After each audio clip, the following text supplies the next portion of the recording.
ఒక డజన్. ఒక డజన్ అంటే 12 వస్తువులు.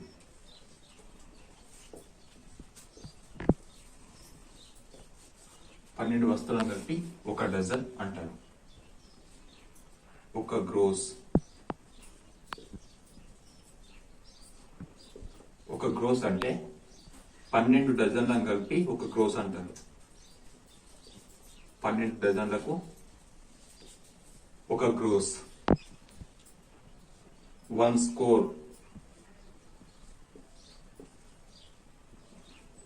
1 స్కోర్ అంటే 20 వస్తువులు. 20 వస్తువులను కలిపి 1 స్కోర్ అంటారు. ఒక దస్తా. ఒక దస్తా అంటే 24 పేజెస్. 24 పేజెస్ కి ఒక దస్తా అంటారు. ఒక రీము. ఒక రీము అంటే 20 దస్తాలను కలిపి 20 దస్తాలను కలిపి ఒక రీమ్ అంటారు.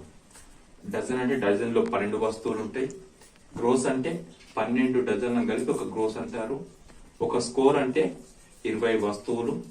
ఒక దస్తా అంటే 24 పేజెస్ కలిపి ఒక దస్తా అంటారు. రీమ్ అంటే 20 దస్తాలను కలిపి ఒక రీమ్ అంటారు. అయితే వాటిపైన క్వశ్చన్స్ ఎలా ఉంటాయని అంటే, for example, 1 ream is to 8 దస్తాలు. 1 ream is to 8 దస్తాలు. నిష్పత్తిని సూక్ష్మీకరించడానికి ఉపయోగిస్తాం కదా. నిష్పత్తిని సూక్ష్మీకరించడానికి ఉపయోగిస్తాము. అయితే నిష్పత్తిని మనము ఎప్పుడైనా సూక్ష్మీకరించినప్పుడు ఏం చేయాలని చెప్పాను? ఫస్ట్ ఈ 2 ప్రమాణాలను ఒకే ప్రమాణంలోకి తీసుకొని రావాలి. అయితే ఇక్కడ రీమ్ ఉన్నది, ఇక్కడ దస్తాలు ఉన్నాయి. మారిస్తే రీమ్లలోకైనా మార్చాలి, లేకపోతే దస్తాలలోకైనా మార్చాలి. అయితే ఇప్పుడు ఇక్కడ దస్తాలలోకి మారుస్తే గనక, ఈ రీమ్లని దస్తాలలోకి మారిస్తే ఒక రీమ్ ఈజ్ ఈక్వల్ టు ఎంత? 20 దస్తాలు. ఒక రీమ్ అంటే 20 దస్తాలు. కాబట్టి ఇక్కడ ఈ రీమ్ ప్లేస్ లో 20 దస్తాలు రాసుకోవచ్చు కదా. ఎందుకంటే 1 ream is equal to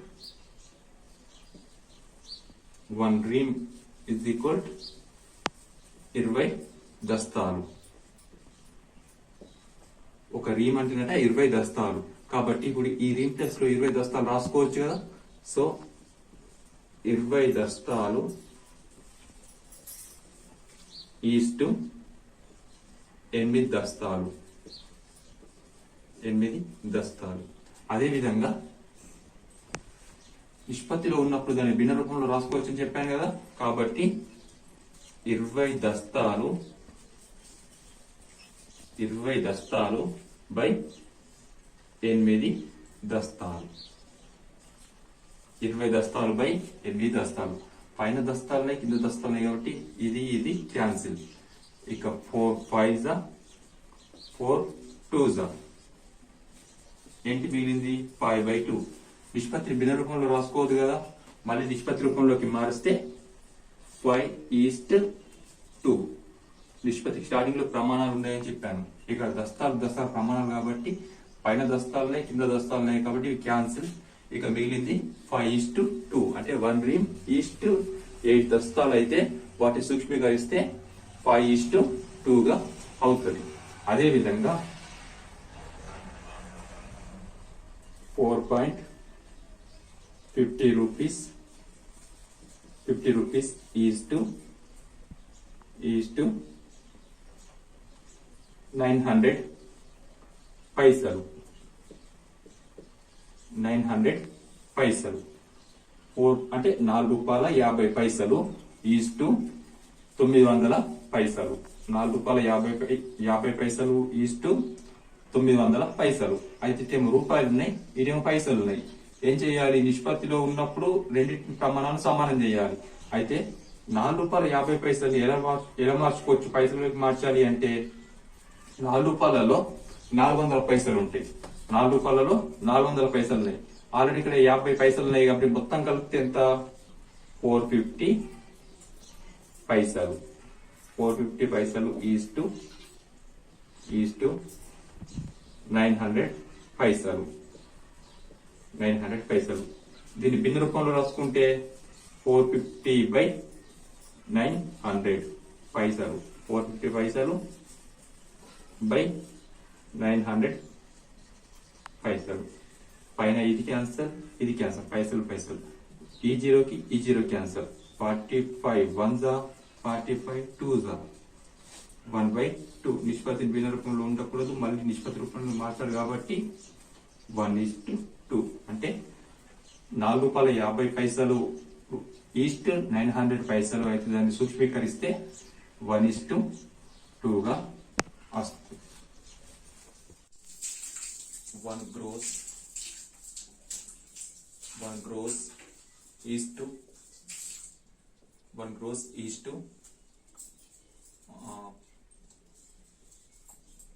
12 డజన్లు. 1 gross is to 12 డజన్లు. 1 gross is to 12 డజన్లు. దీన్ని సూక్ష్మీకరించాలంటే ఒకే ప్రమాణంలోకి తీసుకురావాలి కాబట్టి ఆల్రెడీ చెప్పాను 1 gross అంటే ఏంటి 12 డజన్లు. కాబట్టి ఒకే ప్రమాణంలోకి తీసుకురావాలంటే ఇప్పుడు ఈ గ్రోస్ ని డజన్లలోకి మారిస్తే 1 gross అంటే ఎంత 12 డజన్లు. కాబట్టి గ్రోస్ ప్లస్ ఏం రాసుకోవచ్చు 12 డజన్లు. 12 డజన్లు ఈజ్ టు 12 డజన్లు. తర్వాత నెక్స్ట్ 12 డజన్లు బై భిన్న రూపంలోకి మార్చుకుంటుంది. రేషియోని ఫ్రాక్షన్ రూపంలోకి మారిస్తే 12 డజన్లు. ఈ డజన్లు క్యాన్సిల్. 12 1s అంటే 1/1. నిష్పత్తిని భిన్న రూపంలో ఉంచకూడదు, మళ్ళీ రేషియో రూపంలోకి మార్చాలి కాబట్టి 1:1 అంటే 1 gross is to 12 డజన్లు. దాన్ని సూక్ష్మీకరిస్తే 1:1 వస్తుంది. అదేవిధంగా A east B east C is equal to A east B east C is equal to 2 east 3 east 4 అయితే A east B east C is equal to 2 east 3 east 4 అయితే BC east CA east AB is equal to ఎంత? A east B east C is equal to 2 east 3 east 4 అయితే BC is equal to BC east CA east AB ఎంత? ఇప్పుడు ఇక్కడ ఇది B value, ఇది A value, ఇది C value, ఇది A, ఇది B, ఇది C. కాబట్టి ఇక్కడ మనకు BC ఎంత అంటున్నాడు ఫస్ట్. B వాల్యూ ఎంత? ఇక్కడ B అంటే ఎంత ఉన్నది 3 ఉంది. వీటి మధ్య ఏం లేదంటే ఇంటూ ఉంటుంది కాబట్టి 3 ఇంటూ C అంటే ఎంత 4 ఈజ్ 2. C అంటే 4, A అంటే 2 ఈజ్ 2, మళ్ళీ A అంటే 2 ఇంటూ 3. ఇందులో చూడండి 2 1s 2 2s 3 2s 6 4 1s 4 3 1s 3. A is to B is to C అంటే is equal 2 is to 3 is to 4 అయితే BC is to CA is to AB is equal ఎంత అయితే అంటే 6 is to 4 is to 3. ఇప్పుడు ఒకే టేబుల్లో పోవు కదా, పోవు కాబట్టి ఇది ఫైనల్ అంటే 6 is to 4 is to 3 అవుతుంది. A is to B is equal to 2 is to 3. A is to B is equal to 2 is to 3. B is to C is equal to 4 is to 5. 4 is to 5. A is equal to B is equal A is to B is equal to 2 is to 3. B is to C is equal to 4 is to 5. అయినా A is to B is to C, A is to B is to C value ఎంత? A is to B is to C is equal to ఎంత? ఇప్పుడు ఏం చేయాలి అంటే first of all A is to B is equal to ఎంత 2 is to 3. A is to B is equal to 2 is to 3. Then B is to C is equal to A is to B is equal to 2 is to 3. B is to C is equal to 4 is to 5. 4 is to 5. First ఏం చేయాలి అంటే ఈ ఏను బీను multiply చేయాలి. ఏను బీను multiply చేయాలి. Next ఈ బీను multiply చేయాలి. నెక్స్ట్ బీను సీను మల్టిప్లై చేయాలి. ఇలా ఫస్ట్ ఏ ఇంటూ బి, తర్వాత బి ఇంటూ బి, తర్వాత బి ఇంటూ సి. ఫస్ట్ ఈ వాల్యూస్ తీసుకుంటే దీని ప్రకారం వీటిని వేస్తే ఇలా first 2 into 4, 2 into 4 is 2. Next మళ్ళీ 4 into 3, 4 into 3 is 2. Next 3 into 5, 3 into 5. So 2 into 4 8, 4 into 3 12 is 2, 3 into 5 15. ఈ మూడు ఒక టేబుల్ పోవు కాబట్టి ఇదే answer. So A/B = 2:3, B/C = 4:5, A/B/C = ఎంత అంటే AB వాల్యూ ఇలా రాసుకోవాలి, BC వాల్యూ ఇలా రాసుకొని ఫస్ట్ ఈ రెండింటిని, తర్వాత ఈ రెండింటిని, తర్వాత ఈ రెండింటిని అంటే 2 into 4, 2 into 4, 4 into 3, 4 into 3, 3 into 5, 3 into 5, 2 4 8, 4 3 12, 3 into 5 15. ఈ విధంగా చేయాలి. అదేవిధంగా 2A is equal 4B అయినా 2A is equal 4B అయినా A/B is equal ఎంత? 2A is equal 4B అయినా A/B is equal ఎంత? అప్పుడు ఏంటిది అని అంటే 2A is equal 4B అంటున్నాడు కదా, 2A is equal 4B అయితే ఇక్కడ B అనేది ఏం చేస్తుంది? గుణిస్తుంది. ఇటు వస్తే ఏం చేస్తుంది? భాగిస్తుంది. అదేవిధంగా 2 అనేది ఏం చేస్తుంది? గుణిస్తుంది. ఇటు వస్తే ఏం చేస్తుంది? భాగిస్తుంది. కాబట్టి ఫస్ట్ ఇక్కడ బీని ఇక్కడ సైడ్ తీసుకొస్తే A/B అవుతుంది.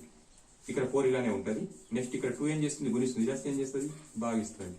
So 2 1s 2 2s A/B is equal to ఎంత? 2/1. భిన్న రూపం మళ్ళీ నిష్పత్తి రూపంలోకి మారిస్తే A/B is equal to 2:1. 2A is equal to 4B అయితే A/B ఎంత అవుతుంది అంటే A/B is equal to 2:1 అవుతుంది. X/Y is equal to 2:4 and X/Z is equal to 3:5.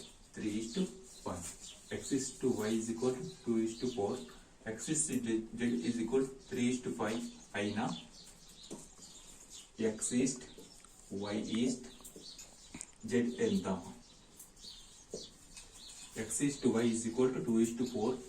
X/Z is equal to 3:5 అయినా X/Y/Z ఎంత? ఫస్ట్ ఏమని చెప్పుకున్నాం? X/Y is equal to 2:4. Then X/Z is equal to 3:5 అని రాసుకోవాలని చెప్పాను. కానీ ఎప్పుడైనా గుర్తుపెట్టుకోవాలి ఏంటిదంటే ఇక్కడ ఏ వాల్యూ ఉంటుందో ఇక్కడ కూడా అదే ఉండాలి. అంటే ఇలాంటి గుర్తులలో ఇక్కడ ఏది ఉంటుందో ఇక్కడ కూడా అదే ఉండాలి. కాబట్టి కానీ ఇక్కడ ఏముంది? Y ఉంది, ఇక్కడ X ఉంది. అలా ఉండకూడదు. ఇక్కడ XA ఉండాలి. ఇక్కడ X ఉంటే ఇక్కడ కూడా XA ఉండాలి. ఇక్కడ Y ఉంటే ఇక్కడ కూడా YA ఉండాలి. కాబట్టి ఇప్పుడు ఏం చేయాలి అని అంటే ఈ పైన ఇది ఉంది కదా X/Y, దీన్ని ఎలా మార్చుకోవాలి అంటే Y/X గా మార్చుకోవాలి. ఈ పైన దాన్ని ఏం చేయాలి? Y/X గా మార్చుకోవాలి. అంటే అప్పుడు ఏం మారుతాయి? ఇవి కూడా మారుతాయి. అంటే 4:2 అవుతుంది. Y/X ఏమైతుంది? 4:2 అవుతుంది. ఎందుకంటే X/Y అయినప్పుడు 2:4 అంటే Y/X ఎంత ఉంటుంది? 4:2 అవుతుంది. అంటే ఇది వస్తుంది, ఇది వస్తుంది. ఇప్పుడు ఈ Y/X ని ఇక్కడ రాసుకోండి. Y/X ఎంత? 4:2. ఇక్కడ ఏది ఉంటుందో ఇక్కడ కూడా అదే ఉండాలి. ఇప్పుడు మళ్ళీ సేమ్ ఇది ఉన్నట్టు కింద రాసుకోండి. X/Z is equal to 3:1. చూడండి Y/X is equal to 4:2. మళ్ళీ ఇక్కడ X ఉంది కాబట్టి ఇక్కడ కూడా సేమ్ టు సేమ్ X వచ్చింది. అంటే మార్చుకోవాలి. ఇక్కడ ఏది ఉంటే ఇక్కడ కూడా అదే ఉండాలి. ఓకే, ఇక్కడ ఏది ఉంటే ఇక్కడ కూడా అదే ఉండాలి. కాబట్టి ఈ పైన వాటిని మార్చుకోవడం జరిగింది. సో ఇప్పుడు Y/X 4:2 అయితే X/Z 3:5 అయింది. సేమ్ ఇక ఈ రెండింటిని గుణించాలి, ఈ రెండింటిని గుణించాలి, ఈ రెండింటిని గుణించాలి. ఎందుకంటే మనకు X/Y/Z కావాలంటే X/Y/Z జెడ్ కావాలి అంటే వీటన్నిటిని గుణించాల్సి వస్తుంది. అయితే ఫస్ట్ వీటి గుణించండి. 4 into 3 east, 3 into 2 east, 2 into 5. Then 4 3 जा 12, 3 2 जा 6, 2 5 जा 10. ఈ మూడు ఒక టేబుల్ లో పోతాయి. 2 6 जा 2 3 जा 2 5 जा. Then 6 east, 3 east 5. కానీ ఇక్కడ ఫస్ట్ మనకు y వాల్యూ వస్తుంది వచ్చేది, ఎందుకంటే ఫస్ట్ y ఉంది కదా, కాబట్టి 6 అనేది ఏంటంటే y వాల్యూ. నెక్స్ట్ x ఉంది కాబట్టి ఇది x వాల్యూ, ఇక్కడ కూడా x ఉంది కాబట్టి ఇది 3x వాల్యూ, ఇక్కడ ఇది z వాల్యూ. కానీ మనకి ఏమడిగినా x east y east z ఎంత అన్నాం కాబట్టి ఫస్ట్ x వాల్యూ ముందు రాయాలి. అంటే 3 ఈస్ట్ 6 ఈస్ట్ 5. ఇదేంటిది x east y east z is equal 3 east 6 east 5. First x east y is equal to 2 east 4, x east z is equal to 3 east 5. అయితే x east y east z ఎంత అన్నారు కాబట్టి x east y is equal 2 east 4, x east z is equal 3 east 5. కానీ ఇక్కడ ఏది ఉంటే ఇక్కడ కూడా అదే గుర్తుండాలి కాబట్టి ఇక్కడ y ఉంది, మనం ఏం చేసాం మార్చుకున్నాం, రివర్స్ చేసాం. అంటే y ని ఫస్ట్ రాసుకున్నాం, x ను తర్వాత రాసుకున్నాం, అప్పుడు ఇవి కూడా మారినాయి. తర్వాత కింద ఉన్నది యథావిధిగా ఉంది కాబట్టి x ఈస్ట్ z అంటే 3 ఈస్ట్ 5. ఈ రెండింటిని ఫస్ట్ ఈ రెండింటిని తర్వాత ఈ రెండింటిని తర్వాత ఈ రెండింటిని మల్టిప్లై చేసాం. మళ్ళీ మనకు x ఈస్ట్ వచ్చిన వాల్యూ ఏంటిదంటే y east z east x z వస్తుంది, అంటే y east x east z వస్తుంది. కానీ మనకు కావాల్సింది x east y east z కాబట్టి x east y east z is equal 3 east 6 east 5 అవుతుంది.